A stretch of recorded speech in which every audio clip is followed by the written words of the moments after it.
Hello, Gooners. Hello, football fans, and welcome along to In the North Bank and the two old Gooners. And we've got a special guest tonight, but I will introduce her in a second. Most of you know her already, but we are taking it to another level now, so that's absolutely brilliant. And this show is about Arsenal players that played for Arsenal during the wars and their country.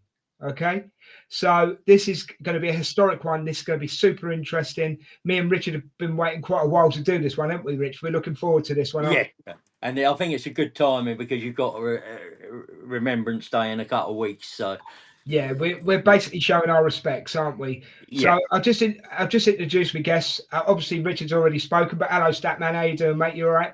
yeah, brilliant. Thank you. Yeah. And of course, down the bottom, she hasn't got a camera on tonight because ladies' prerogative. And Aisha. Yeah, hello, You- mate. How you doing? Hello, mate. You've done loads of shows with us. Just tell people a bit more about your background and why you like history and why you like the history of Arsenal Football Club. Can you just give us a bit of info, mate? Well, do you know what? I think it's sort of when you say things are in your DNA, I think that's it's true because everyone in my family supports Arsenal. I mean, not that I would have had a different team, but I don't think I really had much of a choice. You know, like it was a thing of when I was born, that was it. It was definitely going to. But I will say one thing I've always loved and I've always said very openly is my dad didn't care if I was a boy or a girl. He just shoved an Arsenal shirt on me and took me to my first game when I was 5. So I was very, and I think because I've always loved history, it was a natural transition of being like, well, why aren't I looking up the history of Arsenal Football Club? And actually, the history of Arsenal is very, very interesting. And I always say to people, you know, an Arsenal fan that knows their history and you know a Spurs fan that doesn't. Because if a Spurs fan knows their own history, they can't actually say they were the first club in North London because the first club in North London was actually us. Yeah, exactly. So yeah, I actually it just and because I've done for a very long time now things to do with the First World War, looking up Arsenal in the First World War was a really natural thing to do as well, because what people don't realise is football was always classed as a winter sport, and the same players that played for football clubs in the winter often played together in cricket clubs in the summer. And the one that was very much the team that a lot of football players went to was the Middlesex Regiment. And the Middlesex Regiment actually had a footballing battalion because of that. And so when I started researching that, I found that there was a lot of Arsenal players. And it's really interesting because there's not only a lot of Arsenal players, there's a lot of Tottenham players, and there's a lot of times in the First and Second World War where the rivalry was totally put to one side. Yeah. During war, and you get some really unusual and possibly slightly awkward for the modern fan moments where we've very much shared a history. Yeah. Well, thank you for that, Aisha. That sort of gives people a bit of a background on what you're all about. And I know you love your history, don't you? And we've got you on tonight as well because end of the day, in the future, we're planning on doing a Arsenal history show with you. Am I right in thinking it's going to be a match in history kind of thing? Is that right? Yeah, it's going to be a mix. So there's I'd like to do a lot more about the players. There's so many different things I want to do. Like I want to do more about the players. I want to do did you know this match in history was this, and obviously pulling on the stuff to do with majority of the First World War, because that's where my area of study really is. But I'd like to look a bit more of how football, the connotations between football and warfare, because even down to the language used, like the pitch is known as no man's land. I mean, you have that someone's created a really amazing website which I use at school. I can't remember what it is off the top of my head, but it's a list of really famous battles in the First World War, and then a list next to it of Premier League football grounds with the similar capacity to the casualties lost on that particular match. All right, yeah. So a particular battle, and it's really it gives you a real, especially when you're teaching secondary school kids, such a perspective of the loss just by looking at the ground and going, did you know this particular day is like for example, the first day of the Battle of the Somme is pretty much to capacity of the Emirates, right, of okay. just missing, lost, or killed. So it's quite amazing to think of it that way. So that's sort of things I want to do, little sort of did you know bits and pieces and stuff like that. Right, so that's great. I look forward to doing it. I am actually looking forward to doing it. And before we go any further, I just want to say, setting up for this top 5 of Arsenal players that played for Arsenal for their country during the war, I've really actually enjoyed it. And I know Richard has as well, haven't you, mate? Oh, I love my research, and so this was Right up your street. something I enjoyed a lot. Yeah. So this is how this is going to work, guys. It's exactly the same format as what me and Richard usually do, top 5. So if you're watching this later or listening to this on a podcast, because this is going out on podcast as well, Aisha, yeah? So if you're listening to this on a podcast later on, don't forget, either agree with us, disagree with us, we really don't mind, or put in a new top 5. This is the top 5 from all 3 of us, right? So you can either agree, disagree, or put in your own top 5. We really don't mind. That's what it's all for. And do you know what it is, Aisha, before I quickly move on? Me and Richard, not only does this give me and Richard a chance to talk about Arsenal and what we love, but it also, we treat it as trying to educate people and to look at Arsenal in a different way, or look at, go back into the history and have a look at what Arsenal was all about. So it's even though it's something that we love, we treat it as an educational thing as well, Yeah. So I get it. That's exactly how I feel. Are you ready to go, Aisha? Are you ready to go? I am ready to go. Now, do you want me to just read them out, or do you want me to give some background to each one? I want one at a time and read out some background. We don't mind, because Richard will do the same, and if I can as well, I'll do the same. But remember, it's one at a time. So I'm going to ask, because you're the guest, Aisha, who is your number 5 of the top 5, please? My number 5 is actually someone called Lee Richmond Roos. Cool. Nobody else got him? No, I've got him. So give us some background on him, please, sweetheart. So he was a goalkeeper. He was impressive goalkeeper. He actually played. So of all the teams he played for, 5 are still currently in the Premier League. Right. So he played for Arsenal, Aston Villa, Fulham, Everton, and Sunderland. He also played for Celtic. He died in 1916, so I believe he died at the Battle of the Somme.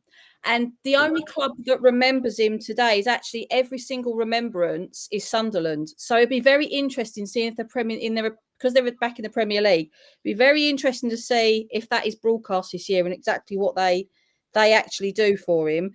He was originally from Wrexham, and obviously Wrexham's another club that's been made a lot of headlines in the last couple of years, isn't it? Yeah. He was known as the educated footballer. So totally breaking down barriers about, that footballers had to be thick and whatever because they just were good with their feet. He actually went to the University of Wales. He was from a middle-class family, and his family were really not very impressed that he went into football.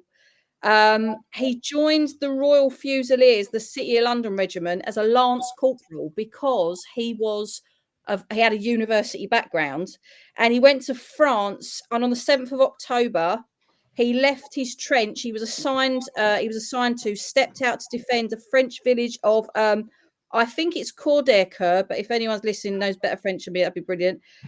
Like 200 of his fellow comrades, he was never seen again. So nobody knows what happened to him. But of the time, he was like a celebrity goalkeeper.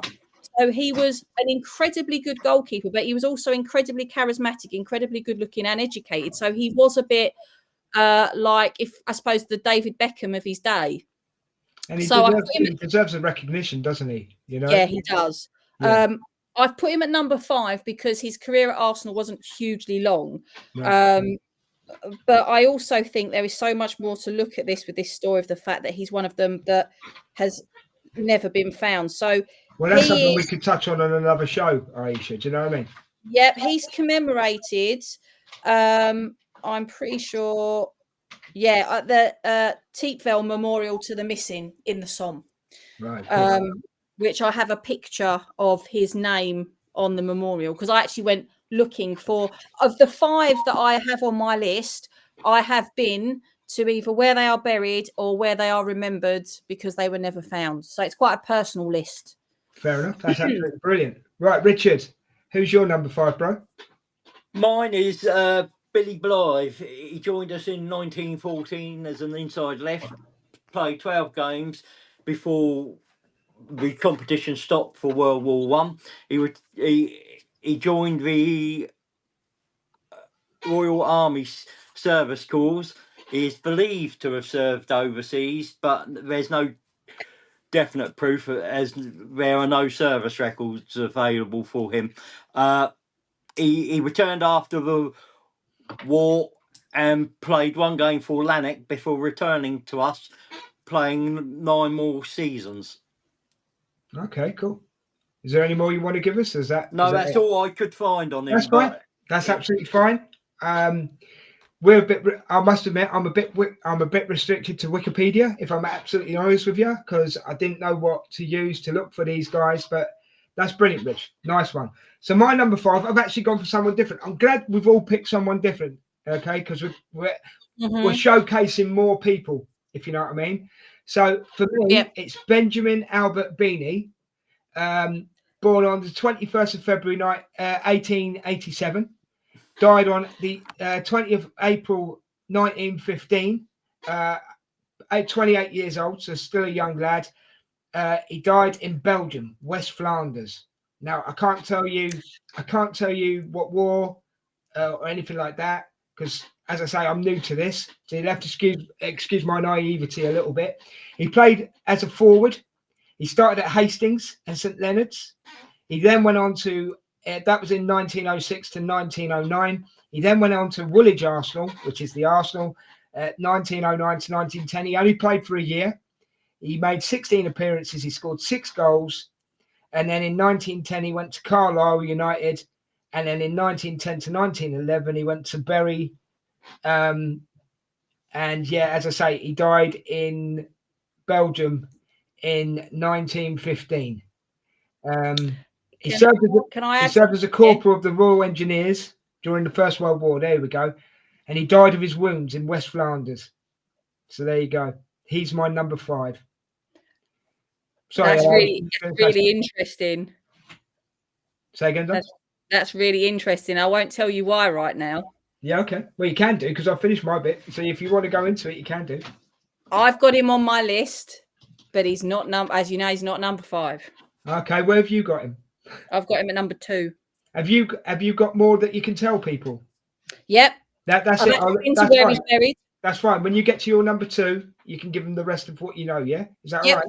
I can do that, no problem. Okay, so we're now going on to number 4. Aisha, who is your number 4? My number 4 is somebody called Thomas Farrell. No, I haven't got him. Have you got him, Rich? No, I haven't got him as well. Aisha, fill your boots. Okay, so Thomas Farrell, there's actually quite a lot of information on him. There is photos. I can put them. I've got photos for every single one of mine, and I can put them. I'll put them for you guys to put on here if you want to, or put on wherever. We can put it on social media. But he's actually a really interesting one, especially when you think about the rivals with us with football now, because he actually played for Arsenal and Manchester City. All right. He accumulated quite a few starting appearances for both clubs. He went on to join as a private of the Lancaster Fusiliers, and he was put as a reserve. He was put in the reserves and was actually originally sent to a battalion near Hull. He was then posted with the 1st Battalion to Gallipoli in 1915 before being transferred to France with the 29th Division on March the 28th, 1916, in preparation for the Somme offensive. So quite a few of mine actually ended up at the Battle of the Somme.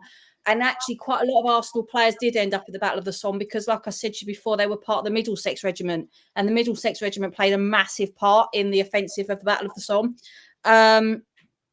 He actually ended up being part of a really famous battle that took a place called Beaumont Hamel, which was mostly Canadians, which is quite interesting. It was recorded that one of the men who witnessed a huge explosion at Hawthorne Ridge 10 minutes prior to the assault, corporal by that time, Farrell, as he was now known, was actually killed on the first day of the Battle of the Somme in 1916. One of 163 killed and 312 wounded. He's buried at Auchamp-Villiers Military Cemetery, which I've been to. I've actually got a picture of his grave. And he was married and had 3 children. And I stayed, weirdly, when I went to France last year, I actually decided I was going to trace all the Arsenal players that played and didn't come home from fighting in the First World War. And he was the first on my stop because I was staying when I stayed in France, because I stayed in the Somme region, and then I went on and stayed in Flanders when I was in Belgium on the same trip. I stayed in Auchan-Villiers. So his cemetery, the cemetery where he is buried, was about a 10-minute walk from where we stayed. And slightly off tangent, but it is still relevant. Where I stayed had a trench out in the back garden, a real First World War trench that is recognised by people like the Imperial War Museum. And it was, they believe it was part of the trench line where Tolkien wrote Lord of the Rings. Flipping it. So that was pretty cool. Yeah. So yeah, this is the sort of thing that gets me really excited. It's really good. No, that's No, great. that's good. Yeah, That's why we're here. That's why we're here, isn't it, Rich? Yeah. Well, while Aisha's getting excited, mate, what's your number 4?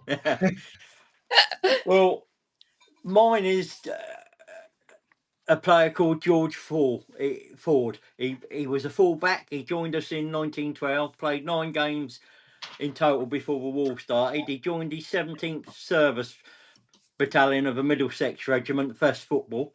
As private, he took part in the Battle of the Somme, attacked a German strong point south of Serre known as the Quadrilateral. Yep. He got wounded in the left arm. He was evacuated and returned home after being medically discharged. He was never able to play football again because of the wound to his arm. That's such a shame. It's like my first lad, Bert Beanie. I mean, he's only 28. You know what I mean? It gets you in the heart. It really does get you in the heart. You know. Quite a few, actually. Quite a few that I haven't got listed here. But when I was doing some research on a lot of them did come home, never played again because of gas. Like they actually were. Right. They were, because they were involved in gas attacks. Is that regarded as a prolonged injury? Yeah. Right. It's quite a contentious point with First World War historians, because there's a lot of people that came home and died as a result of their wounds, but weren't given the proper burials by what was then the Imperial War Graves Commission. They never officially recognised them as being casualties of war. So therefore, their wives or girlfriends didn't get widows' pensions. Their children never got anything. They weren't buried in the traditional white headstone, military displays, and they weren't put on war memorials because they didn't die of wounds that the government at that point considered to be connected to the war. But they were mustard gas, chlorine gas, shrapnel, even PTSD and like war neurosis, shell shock. That wasn't recognised for a long time either. Yeah, I know about that as well. Yeah. So yeah. Right, are you done, Rich? Yeah, that's all I had. The first 2 that we've all picked have, well, apart from you've got Bert Beanie coming later. I've gone for Tim Coleman. Full name was John George Coleman. Date of birth was 26th of October 1881 in Kettering. He died in November 1940, age 59. His position, again, I think they'll be going for forwards here, but this lad just really interested me. So his senior career was Kettering Town, Northampton Town, Arsenal Woolwich, of which he made 172 appearances and scored 79 goals. That would be up there today with the players of today, wouldn't it? Yeah. You know what I mean? That was in 1902 to 1908. He played for us for 6 years. He played for Northampton for a year. After us, he then went on to Everton, played there for 2 years. He played at Sunderland after that for a year, where he made 32 appearances and scored 20 goals. In Everton, he played 71 appearances and scored 30 goals. He then went on to Fulham. He got around a bit, this lad, I'm telling you guys. From 1911 to 1914, made 94 appearances and scored 45 goals. He then went on... I'll get to the end in a minute, I promise. He then went on to Nottingham Forest in 1914 to 1915, made 37 appearances and scored 14 goals. He then went on loan to Queen's Park Rangers, made 6 appearances and scored 2 goals. And then in 1920 to 1921, he went to Tunbridge Wells Rangers, made 37 appearances, scored 39 goals. He got 1 cap for England in 1907. He then went on to be a manager. So this guy has done it. He managed Maidstone United reserves, SC. Oh, I'm gonna murder this. ENSCHEDE. So wherever you pronounce that. And a shed, yeah. Cheers. And then and then he was there until 1932. This guy could actually stand with any team of today. I've got to be quite honest with you. I think he deserves a recognition. He made 172 appearances for Arsenal and scored 79 goals. The man deserves every plaudit. So Tim Coleman, not only please rest in peace, but thank you for playing for the Arsenal and doing what you did. Okay, we're gonna move on to our number 3 now, guys. Aisha, your number 3, lovely. My number 3 is again, it's called Lance Corporal Robert Houston. Now, Robert Houston's an interesting one because even if you Google top Arsenal players in the First World War, he doesn't come up on the list. However, one of the reasons my list is probably should have said this before. My list is ever so slightly different. I've noticed that you two guys are concentrating a lot on the actual stats of what they're playing and whatnot. I've obviously got bits and pieces of that. My 5 are based on the ones that I actually went to last year, and I've put them in the order of their importance to Arsenal. Fine. That's your way of doing it. Me and Richard have got our way. That's your way of doing it. No, but I think it makes it more interesting because we're all coming in from different points, collating our top 5. So it's actually really good. Fair point. Yeah, I will say he was top of my list. So who's that? Who is it again? Robert Houston. He's top of your list. Yeah. Right. So do you want Aisha to say it all? Yeah. I'll let Aisha just run with it. So run with it, Aisha, and then Richard. We'll get to Richard when he can go with the goals and everything. Have you got the goals and everything, Rich? No, I didn't for him, but that's fine because that's fine. It's just nice to know a bit more about history rather than of course what he did for the country as well, isn't it? Do your thing. Do your thing. So he's quite an interesting one because he was from Scotland, and when he was killed, he was registered as living in Carlisle. But he actually had relocated down south to play football. He actually was. His wife said that she felt she lost him twice because, unlike other footballers' wives, she didn't relocate to London because she didn't want to relocate to London. But it wasn't long after he actually signed to play that he ended up being sent out to the front. So he moved down south to play for Arsenal, and then before he knew it, was assigned to the 17th Battalion, 1st Football, Duke of Cambridge's own Middlesex Regiment. I believe that is one of the footballing battalions.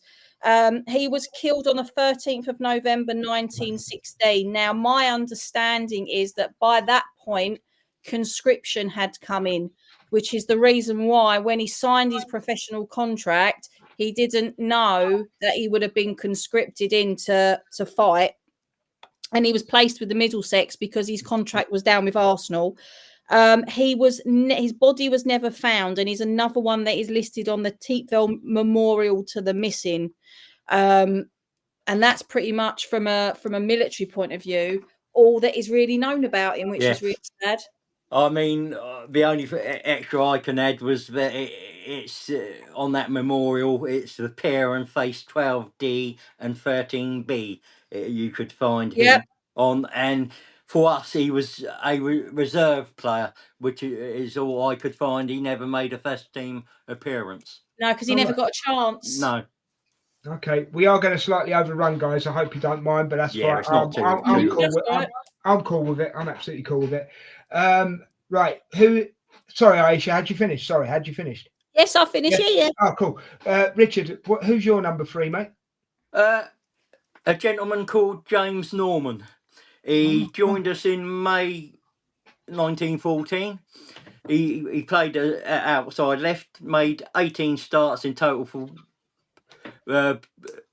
for us before the war. He joined the Royal Air Force as a second-class mechanic and was discharged in April 1920. Fair enough.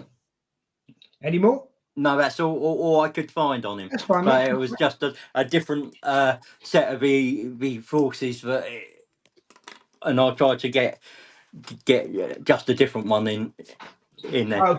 Okay, so again, we're trying to pay some respects to players here, guys. If you're watching or listening, we're trying to pay our respects to players, and I think we're doing it really, really well, to be quite honest with you. My number 3, and I might butcher his name here, is Charlie Murray Buchan. Yeah, his date of birth was the 22nd of September 1891, Plumstead, London, England. Date of birth 25th of June. No, sorry, death, not date of birth. I've done the date of birth. Death, 25th of June, 1960, age 68. So he'd been to war, obviously, and got through it. Sorry, Des, I know you're talking about. It's Buchan, is his surname. Oh, Buchan, thank you. Did I Buchan, yeah. I butchered it. Yeah, I knew I would. I usually do. You know what I mean? I usually do. He was born in Monte Carlo, Monaco. His height was 6'1", and he was a centre forward. But You've got a type, mate. There is a bit of a twist with this guy, yeah, because he played for he joined Arsenal in 1909, 1910, but didn't make any appearances. Then he was at Leighton in 1910 to 1911.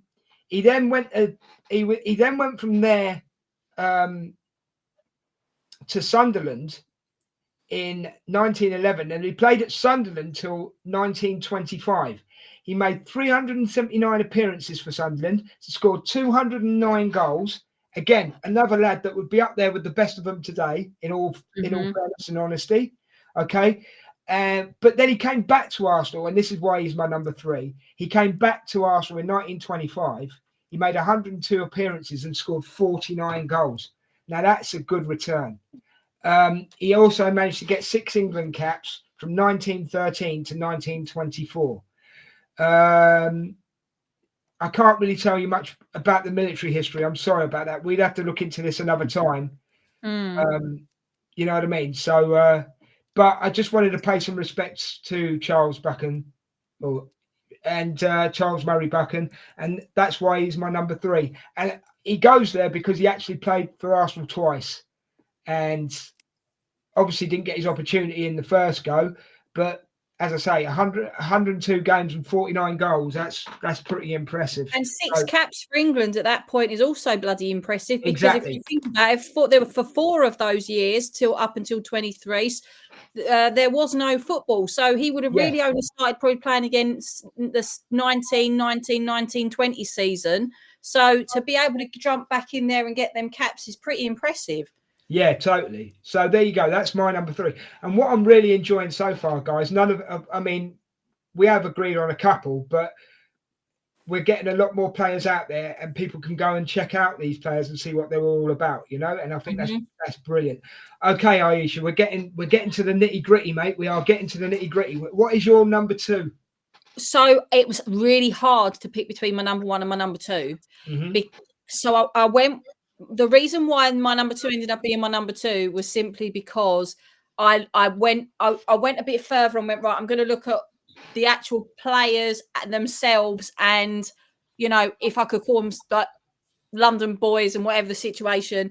My number 2 ended up being Albert Beanie.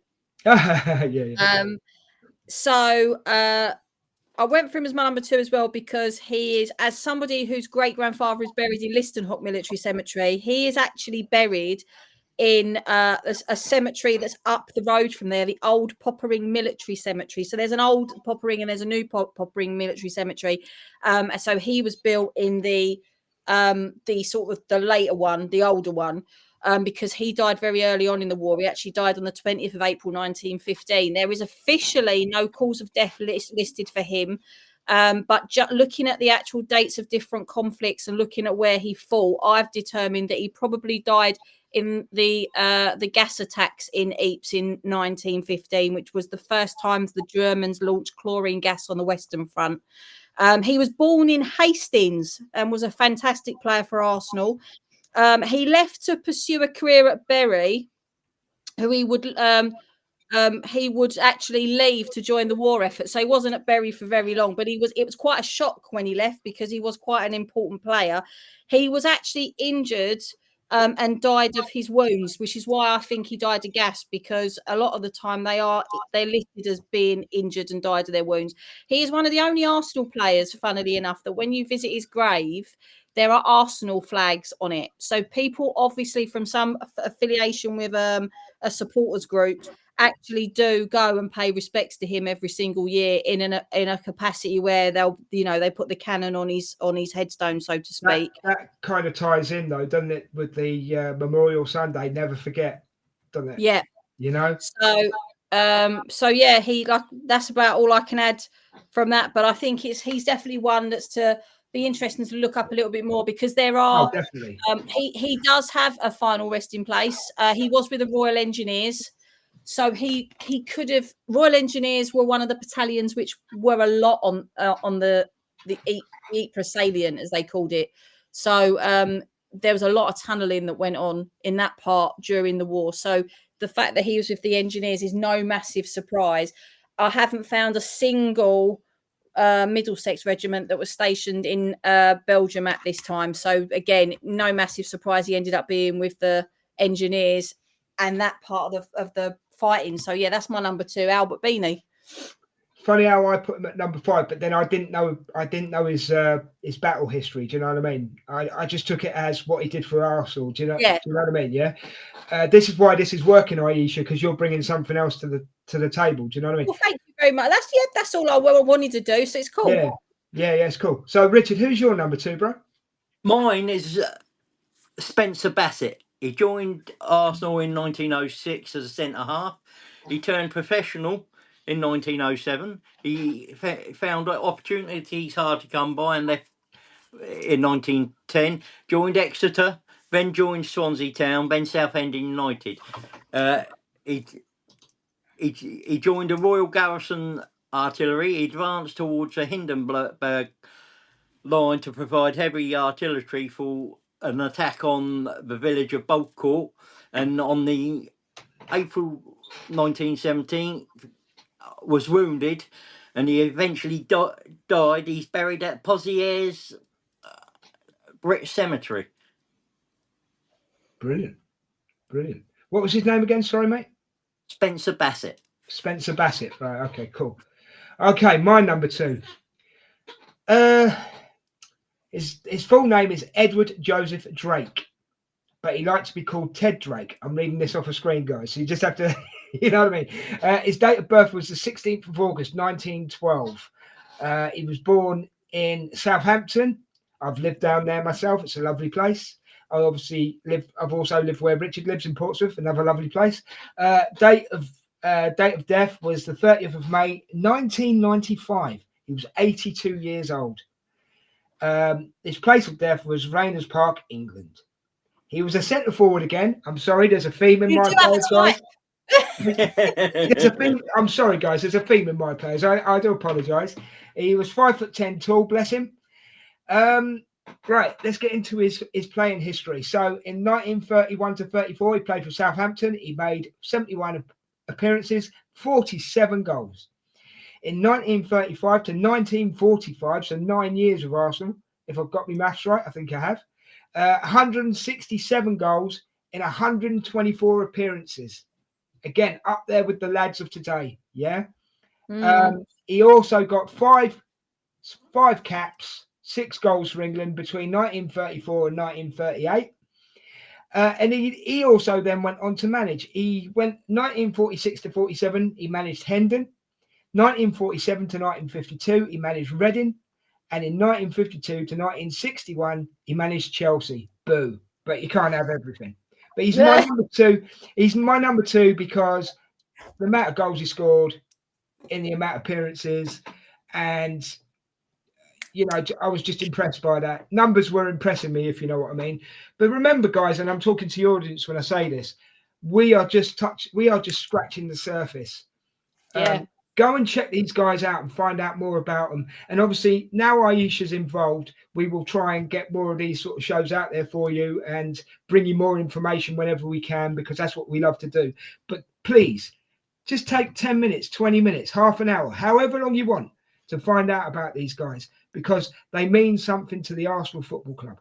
Remember. And that. actually, you've just given me, just by being on this show, another line of inquiry, because there's a player you mentioned there, and you talked about Tunbridge Wells and Maidstone. Yeah. Well, I don't live that far from Maidstone. In fact, I've got connections with Maidstone Football Club. And also, my school that I teach in is not far from Tunbridge Wells. So I might trace to see if there's anything in these local archives about these particular players. Maybe even Maidstone have got something. I know they've got a very good academy. They must have something on the history of their players. So that's given me now myself a whole new line of inquiry just being on the show with you fellas. There you go. We've opened a new door for Aisha. It's all good, isn't it? You know what I mean? Yeah. Yeah, this is the thing. We always learn something, but we didn't know before. Yeah. Right. Yeah. So we're all up to our number ones now. Okay. Aisha, who is your Yeah. number one, please? Oh, this is so funny because my number one is Spencer Bassett. The reason why I've got Spencer Bassett as my number one was a couple of things, but mostly it was because I've been to Poitiers Military Cemetery. It was one of the places I went to. I've seen the cemetery where he's buried. He was killed on the 11th of April 1917. He was born in Blackheath in 1885. So again, he was a South London boy, and it was a South London club at the time. So it was a thing that made me think, that's a big connection. He was an intelligent player who, by all accounts, read the game incredibly well. Unlike many players at the time, took pride in having a healthy lifestyle. His physical fitness was paramount. He didn't smoke, he didn't drink, and he much adopted a Wenger-like approach to the modern game, which has been said about him. At the outbreak of the war, he was a gunner. He was with the Royal Artillery. So I thought that definitely made him my number one. Bassett enlisted in the Royal Garrison Artillery, which was known as the RGA at Woolwich. So again, the Woolwich Arsenal. On the 10th of December 1915, before being posted to number one depot RGA. Following a brief period at the 18th Company RGA, he was posted as a siege battalion on the 30th of May 1916 and prepared for deployment overseas. The battery then joined the 15th Heavy Artillery Group. So he was involved in he was a real gunner. I mean, that's why he made my number one. He was a gunner, quite literally. It's a passion, isn't it? It's a passion. Somewhere around the 7th of August 1916, before moving to the 36th HAG on the 10th of September 1916. There was also combat on the 27th of December 1916. Bassett was appointed as acting bombardier. By April 1917, Bassett and the battery were transferred to basically support the Anzacs. And it was there at the advance on the Hindenburg line that sadly he actually was wounded and died of his injuries, and he was just 32. So he was what I found in my research, these young players were professional sportsmen. They didn't know how to handle a gun. They didn't know what they were doing on the battlefield. They threw themselves in for king and country, and they did as best as they could. But it's one of the things that made Bassett my number one was he gave as much on the pitch as he did on the battlefield. He actually rose the ranks. He went, right, I can't play for my club, so I'll fight for my country. And that was why he ended up being my number one. But it was very tight between him and Albert Beanie. Great choice. Honestly, great choice. Richard, you're number one, mate. Well, Aisha's already mentioned Robert Houston, and so there's nothing else I can add. I added my bit there, so it's straight on to you. Are you cool with that? Yeah. Yeah, of course.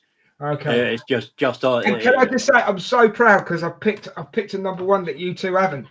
Do you know what? When I started doing this with you guys, I was worried that I'd pick loads that you two had already picked. So I feel quite proud of myself.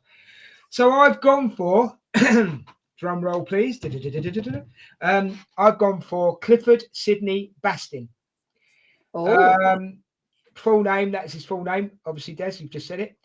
Date of birth, 14th of March 1912 in Exeter, England. His date of death was 4th of December 1991. He lived to the age of 79. As I say, guys, I can't give you the military background because I haven't gone into it that deep on his Wikipedia. So I have to give you what he did for Arsenal. But this is something we can touch on later on, and we can really look into their military history and tell you more if you want to know more. You know what I mean? But anyway, back to what I was saying. Slight position change, guys. He was a left winger. Oh, Yeah. I'm breaking tradition.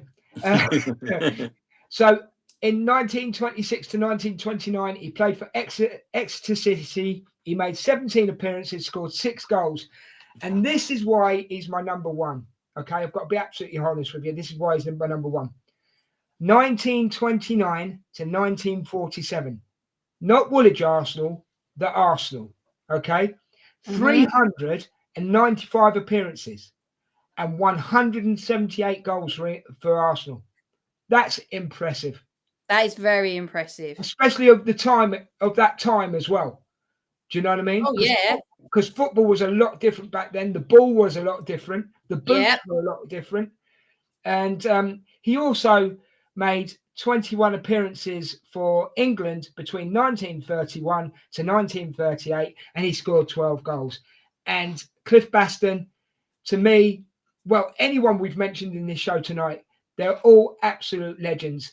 Any of these guys, even though we've done a top 5, they could be of any positions in these top 5s in their own right. Yeah. Do you two guys agree? Yeah. Yeah. Oh, I I mean, think it's 100% because between myself and Rich, we've interchanged them, showing that, you know, they could, like you say, they could be absolutely anywhere. Yeah. So there we go, guys. That is our top 5s, right? Aisha, thank you for bringing something different to the show. No problem. We love you for it. Richard, me and you, we're always doing this stuff, aren't we? yeah, Right, guys, I've got to be totally honest with you. We've absolutely overrun, but you know what? It was worth it. Yeah. I've got to say it was worth it. And before we go, because I'm going to close this one down in a second, to all the men that we have mentioned, thank you for your service. Thank you for your service to Arsenal, and genuinely, we salute you. All right, and may you rest, and may you rest in peace. Okay, right, Aisha. Before we go, is there anywhere people can get in touch with you if they want to talk history or just talk Arsenal? Is there anywhere anybody can get in touch with you? On Instagram, I'm the teaching historian. And on Twitter, I am just Aisha Fennelly. Or if you look up, we'll sing it in the North Bank, which is my YouTube channel. All my socials are on there, and I'm on TikTok with the same name that appears on the show.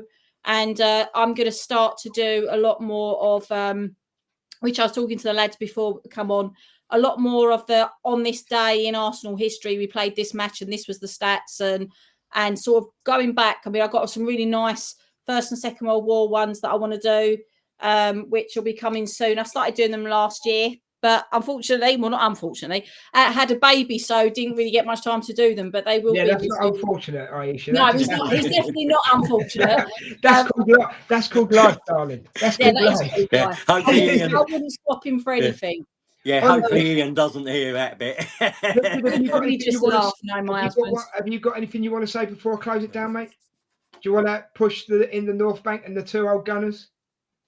No, I think we do it every week. If they people know who we are, if they don't know where to find us, yeah. On any street corner in Newcastle or Portsmouth, they ain't been watching this show long enough. Right, so I'm going to close this one down, guys.